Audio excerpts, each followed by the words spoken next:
guys, it's Autumn Rain with Beyond the Record, and today I have rising New Jersey producer and artist Feauxseven here with me today. How are you doing today? Good, I'm good. Another day in the office, another day alive, so that's good. Yeah, no, Uh, seriously. So I want to get started off by what brought you to music? Why did you decide to pursue music as your career? yeah. Shit. I feel like music decided me. I can't lie. I'm one of those people. Like, I grew up in the church, so like music been there. My mom used to tell me that she used to be a singer when she was younger, so music's been there. She said that her grandfather was a drummer when he was younger, so music's been Mhm. there. I used to be like banging on the table. You know how people used to freestyle in high school? Oh yeah. Be the guy who banged on the table, hummed and everything. So little did I know I was already a producer then. Like I said, music was always there. I just never noticed. I got into I went to school, like college. So then Mhm. I ended up meeting hella musicians. I went to William Patterson. So like I promise you, everybody I met there was more worried about entrepreneurship career rather than even like education for real or whatever. So like Mhm. ended up meeting a bunch of producers, rappers, aspiring artists and stuff like that. They still even like work too. Like most of them actually still like be doing shit now. And then yeah, I honestly just group of friendships. Yeah, family background, upbringing in general, shit just led me to where it was. So I was spending more time like learning about music and everything. Like I Mhm. said, rather than even like learning what I was supposed to, all the different places. So yeah, like I'll be in church worried more about the hymns and the songs they're singing. School, I'll be excited just to go to lunch, just to bang on tables. College, I'm literally damn near skipping classes just to go to studios with my homies and stuff in New York and everything. So yeah, Mhm. So literally just been there. you've like been dedicated for a really long time in music. Yeah, without even really like noticing, I thought it was kind of just something I was playing around with. Mhm. So, like yeah, 2000, I would say 2017, 18 is where I was just like, okay, let me actually do something with this, take it seriously. That Mhm. when I first got my first few placements or whatever, like shit, and those were more bigger placements than I probably even got a long time after. Like it kind of was like it was a good and bad because it showed me like how easy it was to make money in music, but then it showed me like how it wasn't that easy. Like it was way too soon, and like I got like $400 beats sold in like the first year I was making beats. Oh wow. To do that again after. So I'm like, yeah, nah. It was good and bad though. That's something I learned real quick, like almost way too quick. So like, yeah, but shit, Wow. I mean, keep going. So No, that's amazing though. I get that. I think sometimes when you start, I feel like you're expected to start off slow, but then when you do get that like pop and you start off like so fast, it's kind of just like, well, how do I like, continue and keep up with that progress? So that's really dope though. Like yeah, $400 beats first year is crazy. yeah, I'm telling you, because it just happened to be like, um, I mean, I believe in luck, but somebody said you have to prepare to have your actual luck. So like, Yeah. I already had beats. I was already sending beats out. I was already knowing enough artists to like talk to people. And then one of my friends sent me somebody that he found online, Crime Life Cast. I Uh-huh. just sent him a bunch of beats like I usually would do anyways. I didn't have no, I'm a humble guy, so I don't have no fear of DMing you 20 beats or whatever randomly, spamming you. So, like I spammed him. He liked one of them. Well, he actually liked like two or three of them. So he made a few tracks. The one that got released, he just happened to get signed that week to Alamo Records up in New York. So it just Wow. happened to be that the first beat he's using on my track is the first single he has for the tape. I mean, for the record label that he just got signed. So it just happened to be that's the one that they're pumping the money into. You feel me? So it's Mhm. literally just like by luck. But I mean, if I never had the beats made or like I never sent the beat, it wouldn't have happened. So like shit like that is like, yeah, it's literally how that story went. And yeah, like I said, it probably took like another year or two to work with another signed artist after that. So it was just like it was an overwhelming feeling, but then it was like humbling at the same time. So yeah, I was like, damn. Wow. So are you allowed to say who the artist was or no? Yeah, Crime Life Cast is the first one. Mhm. I don't know how active he is now, but like he has this song Forrest Gump that went super viral like a few years ago. Uh, Mhm. He's New York City guy, Brooklyn. He went to like prison for like 3 years for some shit. So that's what really stunted his whole like growth as an artist. But now he's still working, has a good following online and everything, fan base. And then the other artists that I was working with is B-Jax and Shawnee Bin Laden. And then there's a couple other people, but like more like independent labels and stuff like that. Okay, that's cool. How do you find these artists to connect with them? I mean, we have a good like A&R for the team I'm on, DARKSIDE. Pretty much that head A&R too. So like I'm a producer first. So you know, like really good sounding music. Like by the time I even want to rap on something, I would really have to like the beat and really want to say something. So other people's music, I treat the same. Like if I really like your music, that means I really like, I'm a fan. Like I'll go tune in, go to the catalog, blah, blah, blah, see any Easter eggs if you have anything, blah, blah, blah. So I become a fan of a person. I told you I'm genuine. I don't have no problem reaching out and trying to work. So like B-Jax, I don't know if you know B-Jax. You know B-Jax? Yeah, I've heard of him. Yeah. B-Jax, I happen, like I said, it's somewhat luck, but it's never luck because the work has been done. So I was putting out music already. B-Jax actually reached out to me years ago, like to, I don't know, like right before COVID type thing. So like 2019-ish, one of my friends from Union, he just told me, yo, there's like a rapper who heard about your beats. He wants to meet you. So that's cool. It just so happened to be that one day when I linked up with this friend to go talk on some Mary Jane, we literally just spoken on Mary Jane, and then B-Jax happened to call him at that time, ask him what he was doing. He was like, yo, I'm actually with that producer you were talking about linking up.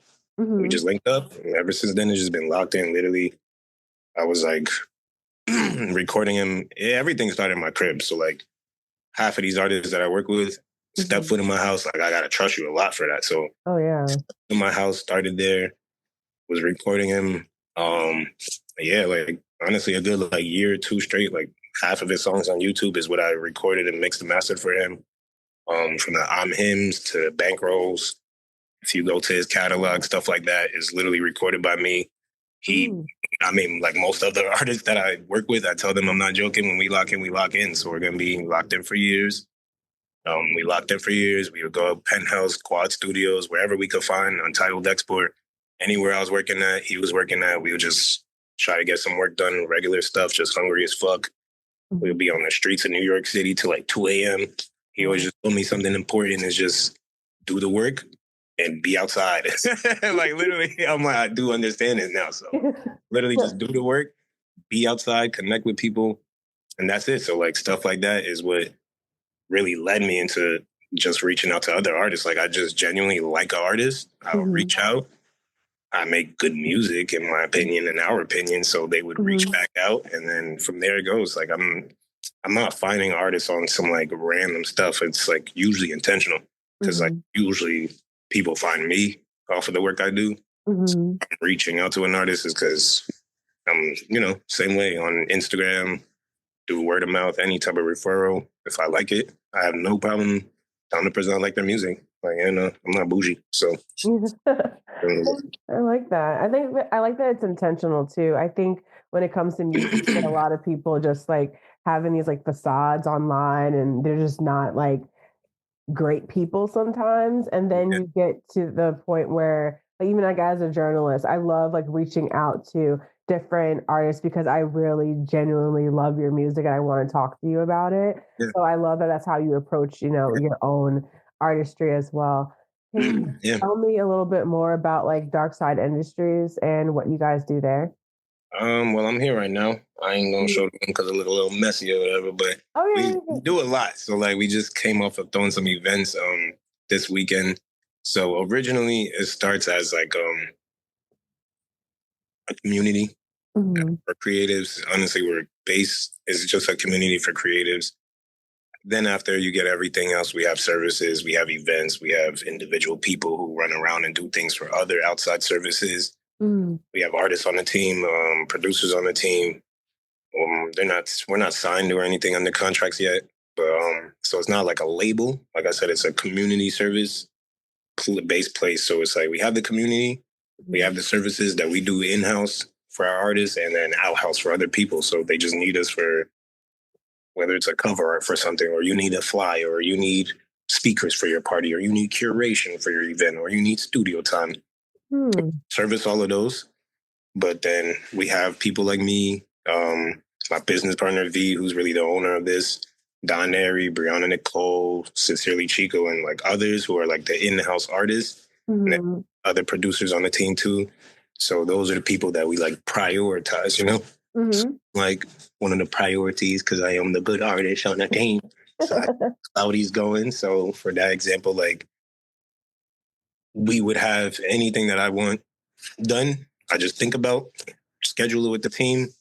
They do their best to make sure everything is done. So it's not like I said, like a label where we're forcing you to do anything or we're creating ideas. You're just yourself. We're there to amplify it pretty much, like literally just amplify it. And obviously budgets and everything comes after. But yeah, that's really what we do. Creative solutions, community-based events, anything you like to think about creative-wise. It's pretty much what we're doing here. So me personally, I had joined the team like right in the beginning stages of it, 2020-ish, 2021, because like I said, my partner V, he's another artist on the team. He's the owner of the thing with his best friend Kels. So that's one of my other business partners. This was an idea they had for years. They just didn't have, like most people, the supporting other people to really push the idea. A few of their family members, a few other artists, probably like 4 or 5 people that were DARKSIDE by the time I met them or whatever. So it's, once again, it's a huge community, but it was probably like 4 or 5 people they would say is, you know, the branch of people who are actually going to help push the thing forward. So when they met me, they liked how they saw how I was producing with different people. I explained to them I went to school, just like how I said earlier, William Patterson, graduated with finance. So I am like all about numbers. I love business, anything marketing. So they understood those 2 like extremes, and yeah, they just grabbed me up, said, hell yeah, we got this idea. Just, yeah, I was looking for people the same way they were looking for people to just trust and be like-minded with my ideas and invest a little bit. It's not even like you have to do it all because I can support myself. Just invest a little bit in my ideas the same way I would in theirs. That is it. The same way I asked for them, they was probably asking for me. We fell upon each other, and then we just took it there. Because like I said, COVID, that was like 2020, 2021. So because of COVID, I couldn't live at school anymore, but I was still taking online classes, but that gave me way more than enough time to be out in the streets, like going to shows, even more studio time again, stuff like that. So that's why I had friends who was already out in the streets. They already met them in Elizabeth. And then we had a house in Elizabeth. That was V's house. We ended up moving to a studio in Roselle Park. After that fell through, like we didn't even fall through. We just decided like we kind of outgrew that. And we had got our own space in Rahway, New Jersey. We're here now. Nice. Yeah. No, that's lit. So it's just basically, I love when those opportunities come about. Like, you know, they needed someone, you needed somewhere to be, and now you guys are just working together seamlessly. So yeah, that's really dope. Yeah, it really was just like genuine like business story. Like, yeah, like-minded people is very important. That's why, like, even on my new project, I say it's not the wrong idea. It's probably just the wrong homies.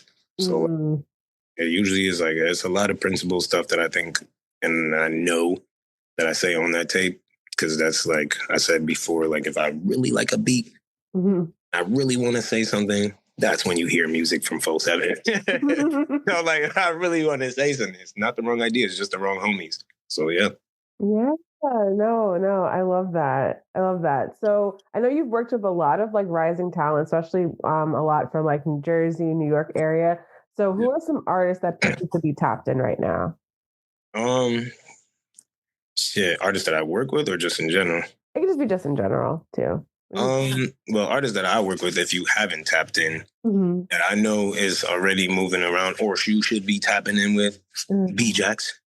Once again, that's my boy. I have to always put my boy B-Jax up. Anybody Slizzy, I support anybody Slizzy, honestly. I love everything that's going on. Once Black Men is winning, I support it. So, like, anybody Slizzy, New York City, that is it. I got my homies up in Ebbsfield, so I fuck with my boy Maury Blick. That's a person out in Maury Blick. He got his little YNs, too. That's, like, these are like family to me. So like these like, I mean, people I support regardless. It's a lot of talent hidden in the towns of Jersey too. Not just Yeah. Newark and Elizabeth, but the towns like Rahway where I am. Mm-hmm. Free my boy Chucky, but there's one of my artists, Chucky Sev, that I've been recording for like 2 years. Like a 17-year-old wildcat, like he be wilding. I love him for myself. Like he's tough. He come in here 30 deep, and then like make sure his friends hop on songs too. Make sure he's supporting them and stuff like that.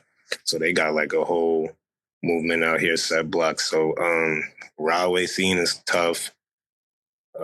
Even the Union, I don't know. There's not too many rappers in Union, but my boy Groovy Jew, that's another Union artist. If people don't know, like Groovy Jew,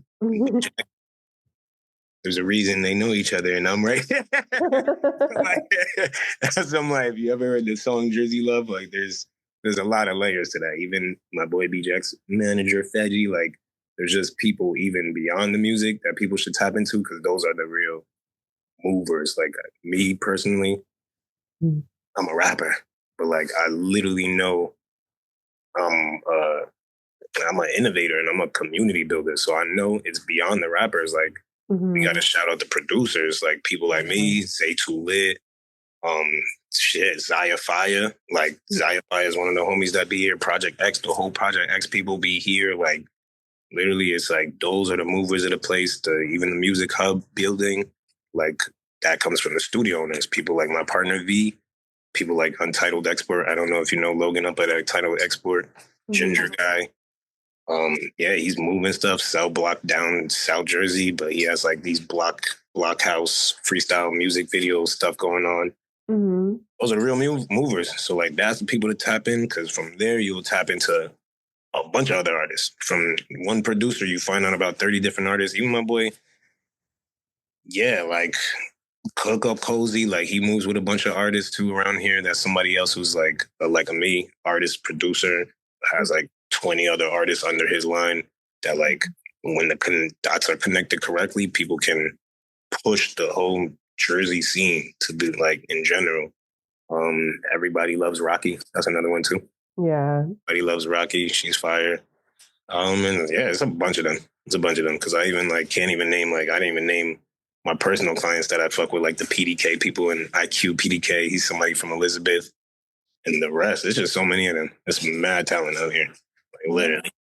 Yeah, Mad. legit. New Jersey has like the best people, I swear. I think that it's like underrated sometimes because we have New York like right next to Yeah. us. So people forget about us sometimes, but Yeah. there's a lot of New Jersey bred talent. And that's why I love talking to like New Jersey producers and other artists that are still based in New Jersey because I'm always put on to new people and yeah. Yeah, new scenes. That's what I'm like, and it's definitely not even sometimes overshadowed by New York, but it's always overshadowed by New York. But that's the beauty and the problem with it because like the same way they have like we have a genre. That's what I said on another interview I did before. Like we have a genre. Like club is a genre of music. So like it's not too many Yeah. states that like export a genre globally at that. It's Yeah. even like something that we have a scene. Fat bro, there's people in China using Jersey Club and they don't even know where it came from. So like we have a genre of music. So I already know we're cemented as one of the most like important game changing places. People don't know like I learned through my business partner V because he's a huge like film fan that like film literally started in New Jersey. Like That's in Newark. Yeah. yeah, like I'm like West Orange, Newark, and Rahway. Like I never knew this stuff. Like in the building that we're in right now, the building you're looking at. Do you know Wow. Nikola Tesla? This was Nikola Tesla's building. So Wow. funny enough, the name DARKSIDE, right? Uh-huh. My partner V. It's his thing, DARKSIDE. So they spent years. They're black men like me. Let me long story short it. DARKSIDE is to play on the word dark. So this actually is where you get enlightened. That is what I liked about the name and the whole like environment of the place, like and people I was around when I met them because like Alvy would literally do the same thing. He had his house and it was like 20 of his cousins, and you would think like they on bullshit because they look like scary dudes, but like yeah, no, when you walk in the house, this corner they're making edibles to sell to someone. This corner someone's producing. This corner someone's already shooting a music video in the backyard. I'm looking like, yo, like y'all don't even know y'all have a running business in your house. I'm like, I don't know if y'all know y'all have a production company literally in your house. Like, what the hell? So like, that's like the things like I was learning, and then that's what he was like. It's basically years of understanding like there's negative connotations to us as people in general, and just like the whole black magic and voodoo and everything. There's people who have taken from us, flipped the word, and then given it back to us. It's like the N word itself, taking it, the power of that word, and just, I'll brand it. Like, we are the dark side. If you're scared of the dark, that's your fault. It's you can come and see what's in the dark. Like, I mean, people only fear what they don't know. So like, that's the whole thing. But like after understanding that, after really being around the people long enough, people get intimidated or inspired by the fact that we don't do bad business and we actually do enlighten people. You can literally only get intimidated by that or inspired by that. Yeah, so that's true. I have to choose. Like, it's not up to me to choose. Like, it's literally for if someone hears the words and see how we move and gets intimidated by that, we're inspired by that. It's literally not much in betweens. I just think like dark in general, it's just like people just have a negative connotation towards it, like black cats are looked at differently, black people, obviously. So let's talk about your tag, like your producer tag. I know what it is, but I want you to tell the people what it is. And what is your personal favorite producer tag besides your own? Okay. Interesting. All right. So my tag, all right, first answer is my tag. I don't even want to expose myself because I want to like make sure that shit's mine before I could tell you, I don't even care where it came from, but like it's from a video. Like, if y'all know anything about World Star Hip Hop, like they used to do like these interviews on the street, and then they was asking the question, some lady, they asked, I think it was how many states are there in the country, or how many stars are there on the flag. All I know is the answer is supposed to be 50. All I know is the answer is supposed to be 50. The lady said, well, there's like 13 colonies, 50 states. And then she was like, well, 13 minus 50, goddamn, 47. And there you go. I love that. I'm literally like, there you go. Like, and it's something that I already knew about. And then me and my boy, Feji actually, B-Jax's manager, and that's my other boy, that's my brother right there. So like, he was just, sitting with me, toking on some Mary Jane. He was like, bro, because I already had a goddamn 40. Like, my thing was always goddamn 47 for some reason. But that was only because people would be like, yo, goddamn, 47, that shit tough. So like, I just didn't have a tag to it. It was before it was originally the person that I got the name from inspired by, Capital Steez. I don't know if you know anything about Joey Badass Pro Era, Capital Steez. Oh yeah, I love that. Yeah, so he used to he's the main like reason the number 47 was always in the back of my mind to use. Me and Feji were just chilling. He was just like, yo, everybody's always saying goddamn 47. Have you ever thought about using that tag? And then it was just that. So like, I tell him all the time, man, I owe you $1 million whenever I get time right. Cause like, he's the one that technically found the tag. And flipped that up, used that. And now I got like 2-3 different versions of that, because there is different people who've referenced that joke. Like, even on Kaisenat, there was a Kaisenat stream they recently did. They recently just like jokingly repeated that goddamn 47. Like, you don't think I'm about to clip that up too? Like, what you mean? Yeah, literally. That's where the tag is coming from. It's literally just hip hop. What are some of your favorite producer tags? Oh yeah, you did say that. Honestly, I would just have to say, like, I love every Pierre, but like Pierre Bourne was who inspired how to use my tags, like where to place them at the top of the song, or like, like I like how he starts the song off with his tag and then beat drops.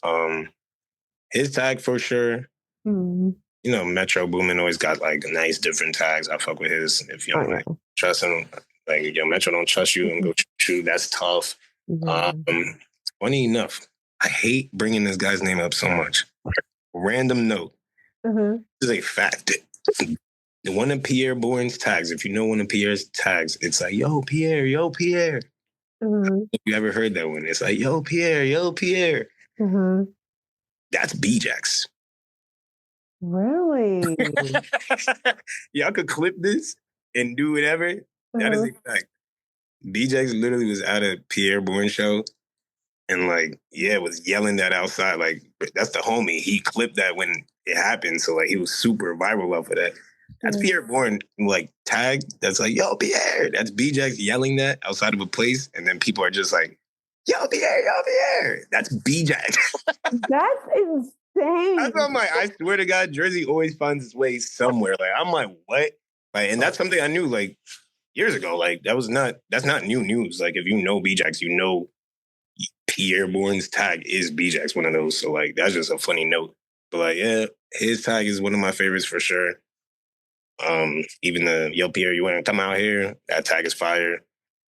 It's really just Pierre Bourne, Metro Boomin, bro. I don't really care for people's producer tags like too much. I don't think I'm like, I know it hits, but like that's I'm like, not too many I could tell that like I know literally 50% of people who like my music Mhm. come and tell me, yo, it's because of tag. I'm like, yo, what? There's 2 minutes of audio and you really hit it. What hits is 4-second audio? Yeah. I I don't know. I literally don't make the game. So like I'm just playing it. So because I know people love the tag, of course, I'm putting it everywhere. Like literally. I'm not making the game. I just literally respond to it. So like, yeah, no. That's all you can do. That's all you can do. That's all I could do. I know you talked about also like you being an artist. I'm a producing as artistry as well, but like being a vocal artist on top of being a producer. Did you ever find yourself struggling between those two roles, or you kind of just have them separately? Yeah, nah, for sure. That's no pun intended, everyday struggle. Like, cause let alone everything else. Like producer and artist, yes, but studio owner, marketer, like self-marketer at that point, creative direction. Yeah, I like to wear these hats. So it's not like something like I'm feeling like I'm forced to do because I have to do it. I yeah. like I literally want to like make my videos look how I imagined. I want my beats to sound how I want them to. I want the beat drops to be where I want them to. I want like if any additional pianos or anything, I want to add them myself or get people I want to add them. Mhm. Anything I wear or like anything I literally roll up in is Uh, me. oh Like I want wow. everything me. I literally That's want to a build my flex, honestly. That's a flex. So you just dropped Making the Pain Sound Better Too, which is like, after your first album of the same name. So can you just tell me the inspiration behind that follow-up project? shit. Life. It's literally like life. Like I said it before, like I can't lie about what I'm saying. Like I'm a producer first. So by the time I want to rap or something, or unless it's really like a rare night where I'm just with the bros freestyling or something, if I'm intentionally making music, I Mhm. really want to say that. So like those songs, pieces of those songs, like the first two songs, and then maybe like number 5 of the track, those were songs already made for like literally one of those songs on there. I remixed like the interlude song was made in 2020, I mean 2018. And then like I just remixed myself last year and then that's how I got the interlude song. But like those were yeah, just really songs that I made over time that I felt like were very close to my heart, very like vulnerable, transparent. Cause I really use my music as like therapy. Like I try to like say everything I need to be said or things I know people won't say, and then throw it on a good ass beat that makes you want to like bounce, and then confuse people. Like people like say, what is it? Feeding the medicine with candy or some shit like that. Something like that. Oh, this is like that, like feeding people the medicine with the candy or whatever. So it sounds good. And then yeah, you're still learning about me. You're still learning about yourself, damn near humans in general. Yeah. And that's really just what inspired it because those songs were already recorded for the most part. I intentionally recorded like Line was one of those ones that I intentionally recorded to piece the tape together actually because that was recorded. I can't even lie. I recorded that a month ago. Like I literally just finished those and I was just like, nah, like I needed certain songs to really tie everything together. So I just went back, threw some songs off, and then just really created line like literally in a day or two. Because like I said, it's not hard to do, and I'm already knowing what I want to go in and do, and then I know who to grab. So like the co-producer on there, Zay Too Lit, I already know he's the one that I would reach out to make a beat that sound like that. It happened to be exactly that, and then yeah, I just took it from there because, like I said, it's not really inspired. Like it's stuff that I go through, and then I just choose whichever ones I feel like is good enough, sound good enough, vulnerable enough to let people in on some of that truth. You know what I mean? So it's Yeah. like, that's really it. Like, I was telling you off camera that like line is my favorite on the project. Do you have a personal favorite? Diamond in the Rough. Mm. Diamond in the Rough, without a doubt, either that one or Interlude. Literally, because Interlude is my favorite just because that was literally me. Like every damn near thing I was saying on that first part of the song is like exactly what I even ended up becoming or like doing. And then yeah, no, like Diamond in the Rough is literally one of those moments. Diamond in the Rough was the song I recorded when I decided I was going to make that tape. So actually, if you want the inspiration for that tape, it was Diamond in the Rough. That track, once I finished that track, I said, wow, this is pain. And I was just like, well, I guess it's that time. And like, I guess it's that season. So I was just like, I'll Oh. put the tracks together. I already kind of had an idea of like 3 or 4 other tracks, like Escape, that I had already recorded like as of a year now. Escape's a year and a half old. So like, it's just been sitting on my computer. But like tracks like that, I'm just like on some A&R stuff. I'm like, yeah, like I know I have certain songs that it's just going to hit. Let me piece together these, and then let me record like 2 more new songs, like Your Line and Want to See More. And then that just pieces everything together.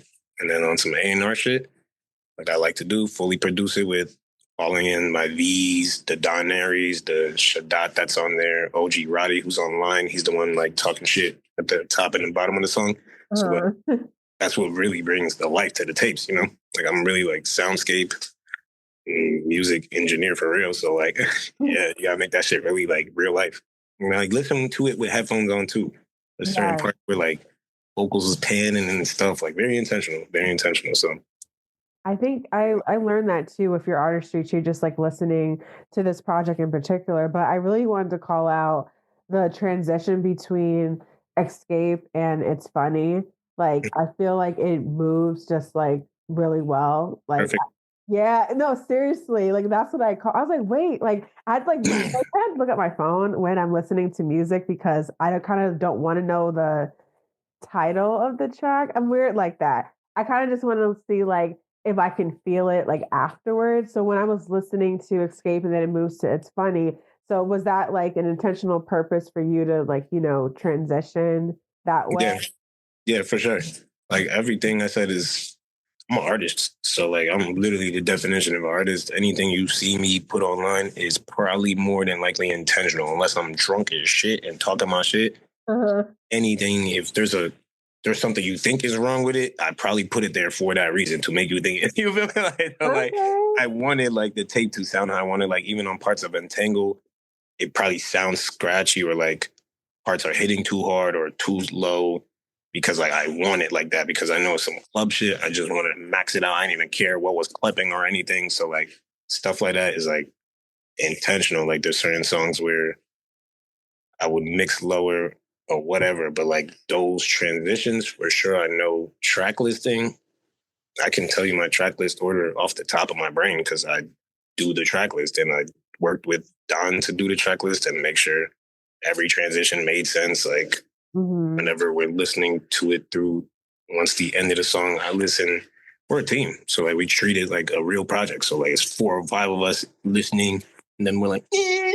I'm like, okay, and I have no problem taking like real creative criticism. So like small changes were happening. Obviously, I have this final say so. So Hmm. say it 5 times the final way we thought. Everybody agrees, like, yeah, you know, that shit transitioned perfectly, and then there we have it. Because, like I Yeah. said, very intentional. Like I have reviews. Like I'm not. We are professional with our stuff. So like, Yeah.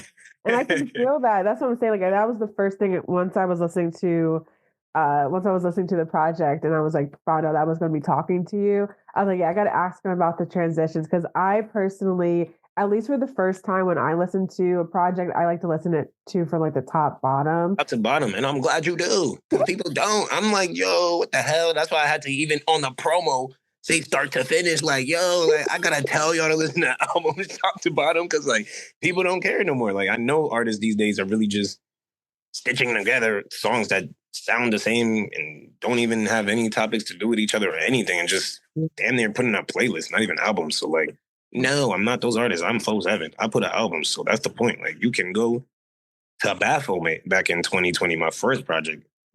Listen to it top to bottom, and that is a better experience than all humbly too.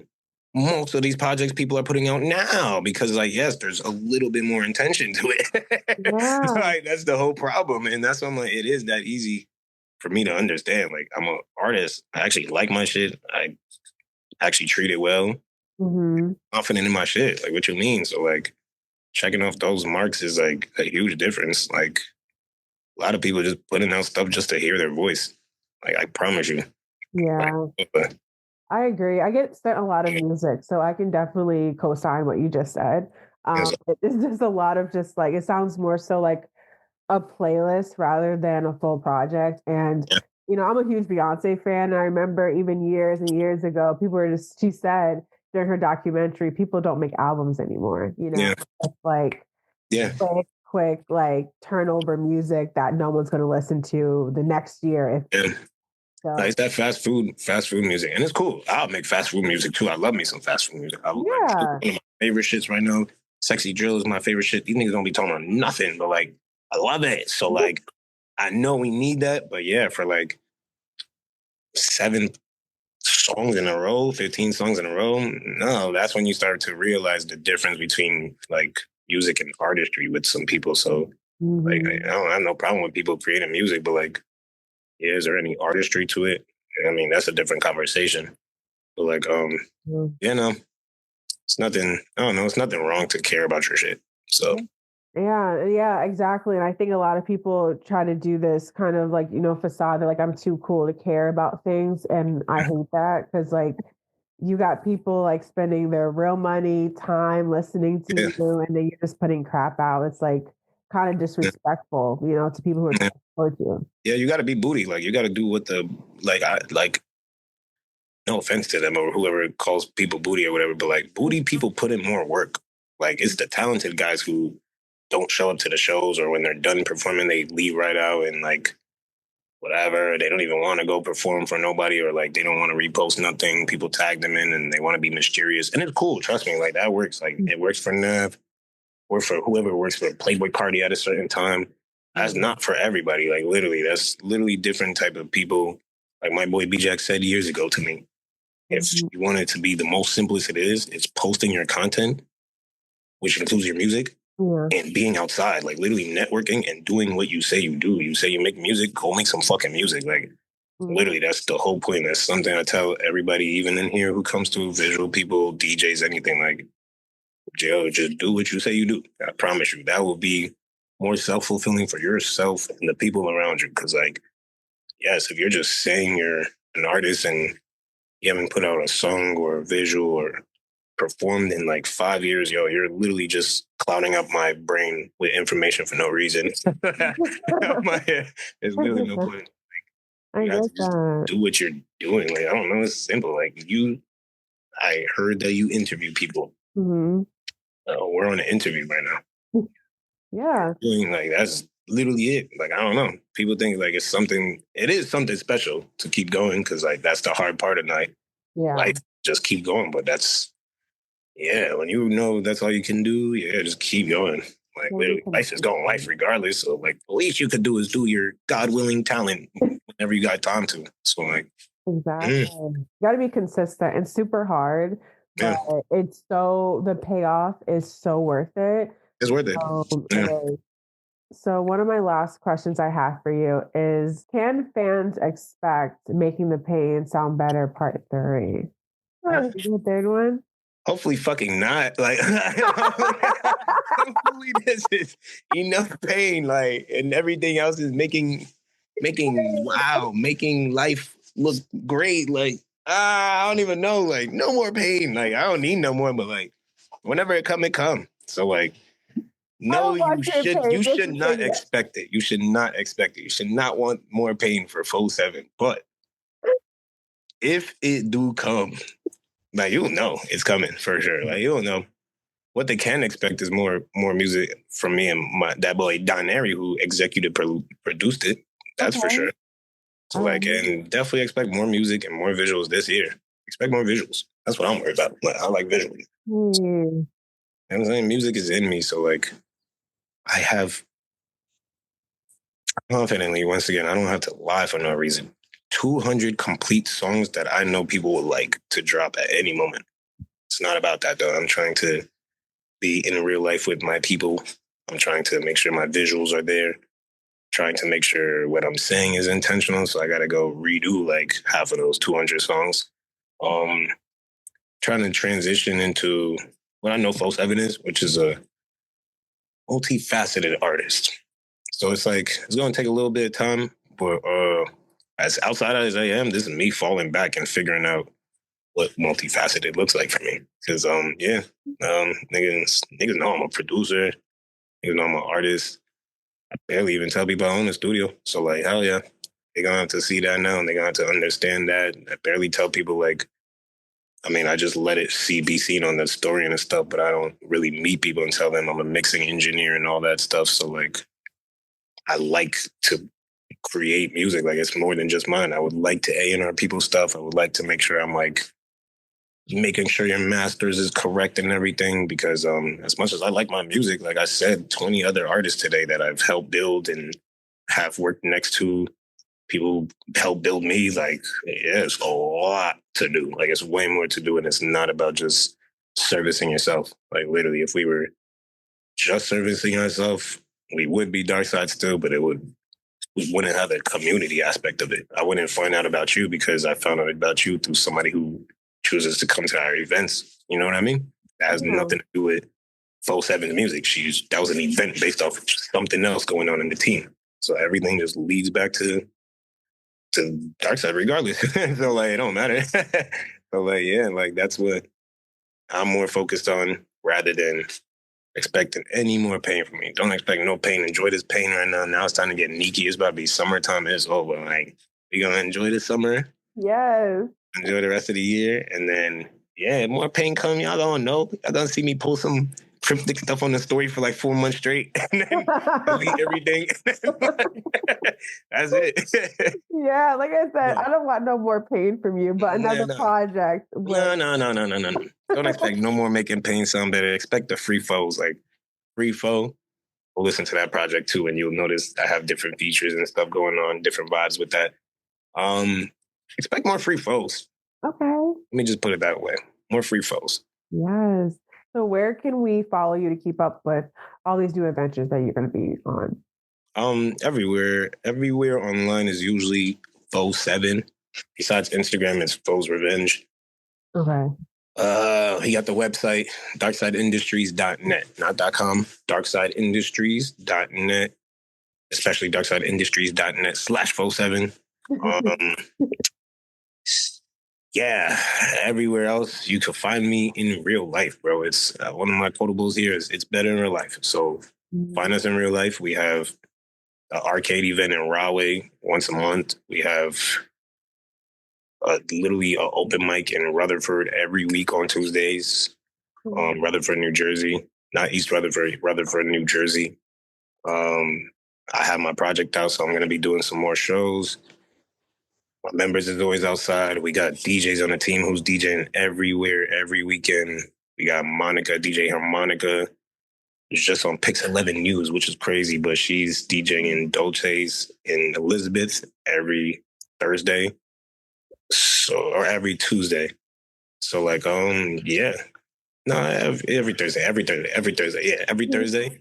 So yeah, like this, I just named like 10 different events monthly you can find me at, probably. So like, if they can't find me online, find me where it's better at, in real life, literally. I can't lie. It was so nice talking to you. You too, Autumn.